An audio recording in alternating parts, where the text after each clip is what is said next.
This month is Oc-Tim-ber, and today on Geek Devotions, we're talking about the corpse bride and bitterness.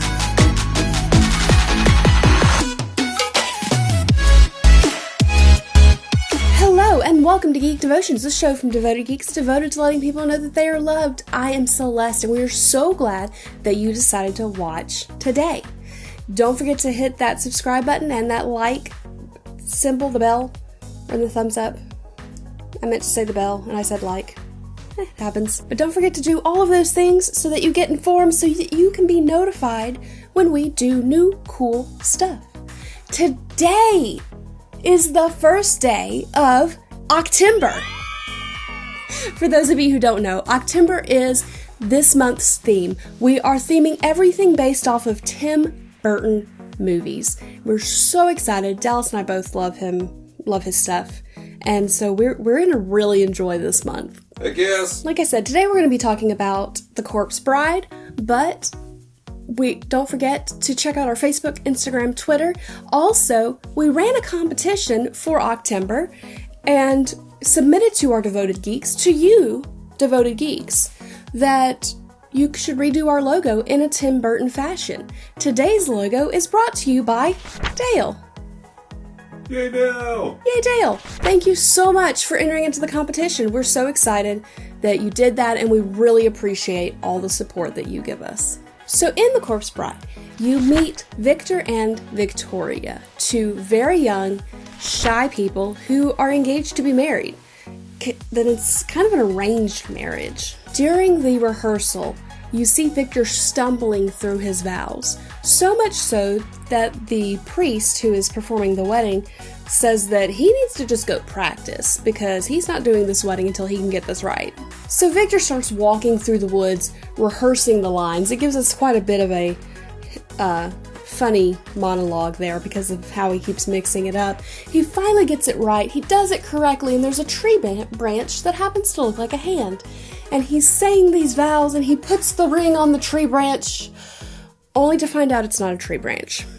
It's a hand. It's a skeleton hand. Skeleton hand of the corpse bride, whose name is Emily. Emily is the corpse bride because her fiancé, soon-to-be husband, murdered her for money. And she's pretty upset about this. Understandably so. You know, we get her plight. You feel for her. You're kind of mad at the guy too. But she's really upset, and so she feels like she deserves a husband. And here Victor has proposed and put a ring on her finger. And so she takes him to the underworld. No Hades.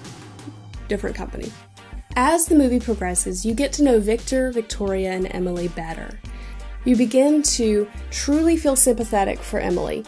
You truly begin to feel sympathetic for Victoria and Victor, who really do like each other, even though their marriage has been arranged. It all comes to a head when Victor decides to drink a potion to basically be able to marry Emily. It's a poison.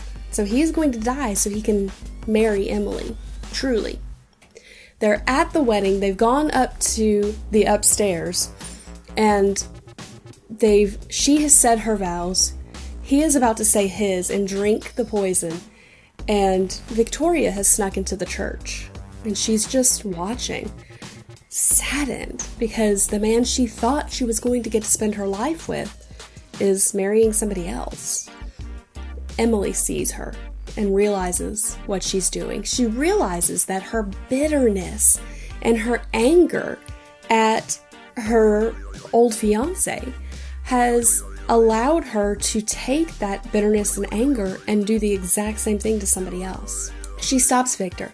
She keeps him from drinking the poison, and everything ends up being good. But the thing that really stuck out to me is that she had to let go of her bitterness. We are told as Christians to not hold on to our bitterness. We're told to forgive, even in the most difficult circumstances. This has to be one of the hardest things that you can do. One of the hardest. Because forgiving somebody when they were in the wrong and you were right it goes against everything in us. But holding on to bitterness means one of two things. One, you will hurt somebody. It doesn't matter if it's in the exact same way. If you are a bitter person, you are going to hurt somebody else. You're going to make a snide remark and hurt their feelings. You're going to do something. It may not be as drastic as stealing a fiance from someone like Emily was doing, but you're gonna hurt somebody, and that doesn't help the kingdom. Number 2, in Matthew 6:14 through 15, it says, "For if you forgive others their trespasses, your heavenly Father will also forgive you.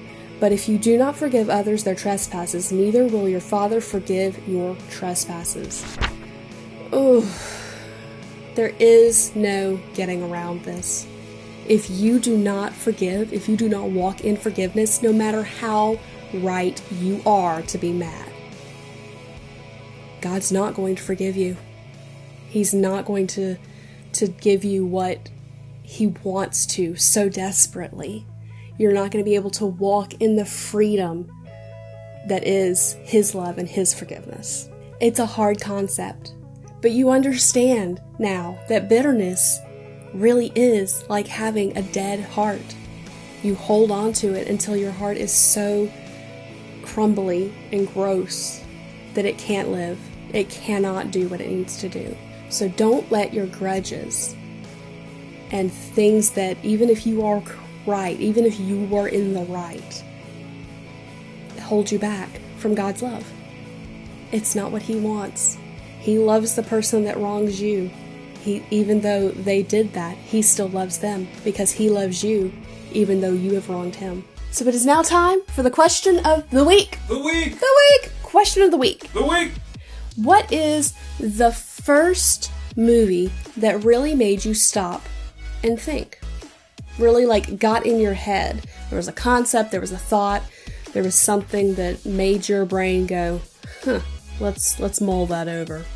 I think for me, it was Jacob the Liar, which is a Robin Williams movie, and not funny at all, but very good. Okay guys, well don't forget to check out our Facebook, Instagram, Twitter, and website. We do different things on everything, so there's something for everybody on all of them. That being said, stay devoted. Peace and love.